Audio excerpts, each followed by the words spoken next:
Good morning, everyone. Today I'm going to start your lesson number 2, The Sound of Music, Part 1. Evelyn Glennie listens to sound without hearing it. It is written by Deborah Cowley. First of all, let us discuss the title. The title itself is very interesting. The title itself is really interesting. Here, the author says Evelyn Glennie listens to sound without hearing it. Now, we all are wonder and at the same time we are confused also. How can you listen sound when you can't hear? So, there is something we will discover that how Evelyn was able to listen to sound although she could not hear. God may have taken her hearing, but He has given her back something extraordinary. In the story, the writer tells that Evelyn was not able to hear anything. God had taken her power of hearing, but in return, God has given her something extraordinary, something really unique. What we hear, what a normal person can hear, she can feel that far more deeply than any one of us. She could feel the things far more deeply than a normal human being. That is why she expresses music so beautifully. Read the following account of a person who fought against a physical disability and made her life a success story. From here, we come to know the theme of the story and the message we get from the story. The story of Evelyn Glennie is a motivational story and it inspires us all to overcome our physical disabilities and achieve our dreams and goals just like Evelyn did. So children, now I'm going to start line by line explanation of first 5 paragraphs and the words I have underlined, please find out the meaning of those words from your dictionary. Rush hour crowds jostle for position on the underground train platform. It was the morning time, or you can say the office time, where there was a crowd and people were trying to get a place to stand on the underground platform waiting for their train. A slight girls, here the word slight means very thin and small. A slight girl, looking younger than her 17 years, was nervous yet excited as she felt the vibrations of the approaching train. There was a small, thin girl standing on the platform.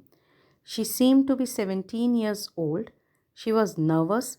At the very same time, she was excited as well. She could feel the vibrations of the approaching train, the train which was about to come, and she was about to board a train, and she could feel the vibrations of the train approaching on the platform. It was her first day at the prestigious Royal Academy of Music in London. As it was, she was nervous because it was her first day at the prestigious Royal Academy of Music at London, and daunting enough for any teenager fresh from a Scottish farm. As from this, we come to know that Evelyn Glennie did not belong to proper London. She belonged to Scotland Yard. It is the, you can say, the outskirts, or it's a rural area of London. She belonged to Scottish farm, and it was enough for a small young girl to be afraid of seeing the crowd, or you can very well understand why she was nervous at that time, because she belonged to a small town and she was coming to London for the very first time she was facing such a huge crowd. That is why she was nervous. But this aspiring musician, here the word aspiring means upcoming. Aspiring musician faced a bigger challenge than most. She was profoundly deaf. She faced a challenge greater than anybody else, because here profoundly means completely. She was completely deaf. Evelyn Glennie's loss of hearing had been gradual. She was not deaf from her birth. She lost her power of hearing slowly, or you can say gradually. Her mother remembers noticing something was wrong when the 8-year-old Evelyn was waiting to play the piano. Her mother recalls when she first noticed that there is something wrong with Evelyn. It was the time when she was ready to play the piano. At that time, she was 8 years old. They called her name and she did not move. Her mother noticed that her teacher was calling her name, but she did not move, or she did not respond to when her name was called. I suddenly realized she had not heard. These are the words of her mother.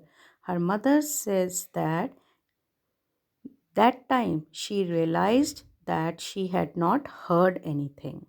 Says Isabel Glennie. Here her mother's name is Isabel Glennie. For quite a while, Evelyn managed to conceal her growing deafness from friends and teachers. For some time, Evelyn was able to hide. Here, the word conceal means hide her increasing, or you can say growing deafness from her friends and teachers.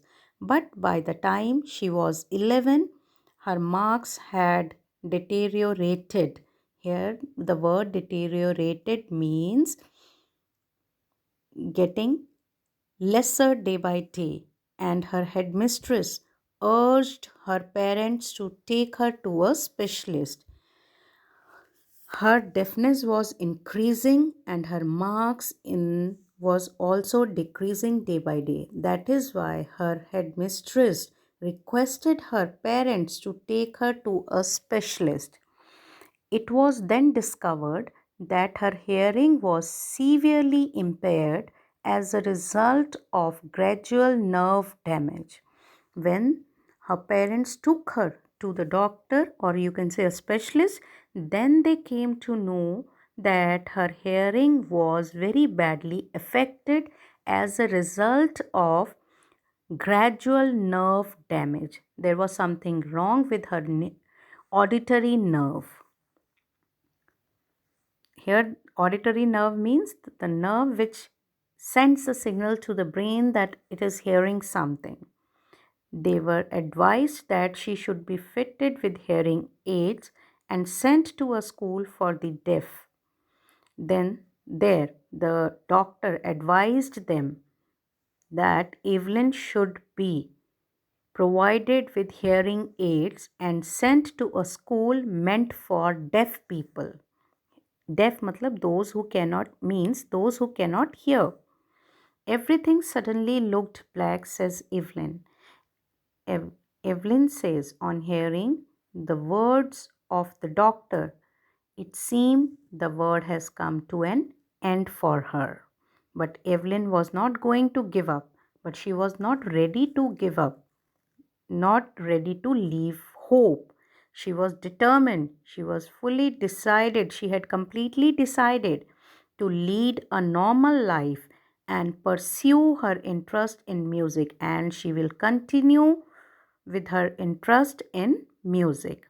One day, she noticed a girl playing a xylophone and decided that she wanted to play it too. One day, she noticed that a girl was playing xylophone and she also decided that she wanted to play it also. Most of the teachers discouraged her. Most of the teachers discouraged her because of her interest in music. But percussionist Ron Forbes spotted her potential. Percussionist means the one who plays instruments, musical instruments. So, but percussionist Ron Forbes spotted or noticed her ability. He began by tuning two large drums to different notes. He started with Evelyn by playing two drums.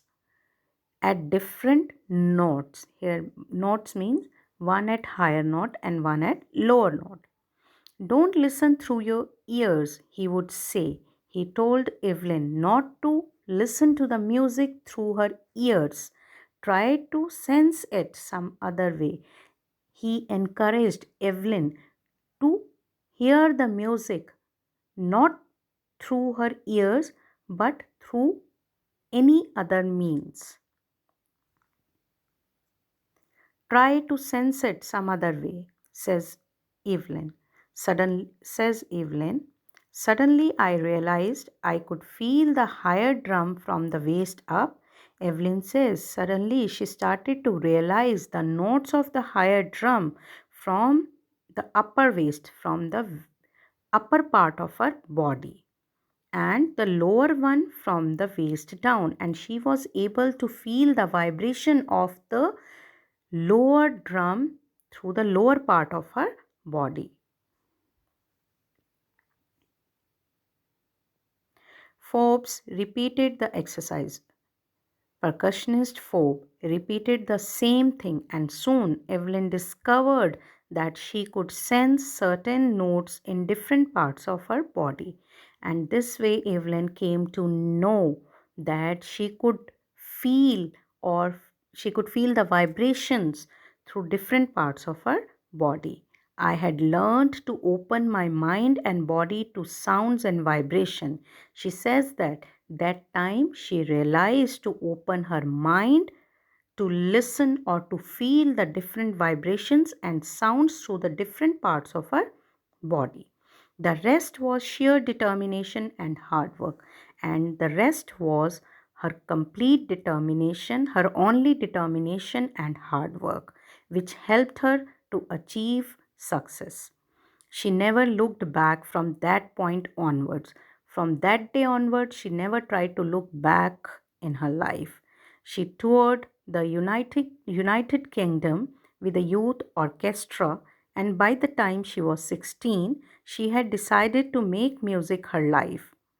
She went to United Kingdom with a young orchestra, and by the time she was 16, she had decided to make music her life. She decided that she will pursue her interest in music, and one day she will make her career in music. She auditioned for the Royal Academy of Music and scored one of the highest marks in the history of the Academy. She gave her auditions for the Royal Academy of Music. It is the name of the academy in London. She gave her audition for the Royal Academy of Music and scored one of the highest marks in the history of the academy. She gradually moved from orchestral work to solo performances. She, then she left orchestra and moved for solo performances. At the end of 3 years course, she had captured most of the top awards. While it was the time for her course to get over, she had won many top level awards. And for all this, Evelyn won't accept any hint of heroic achievement.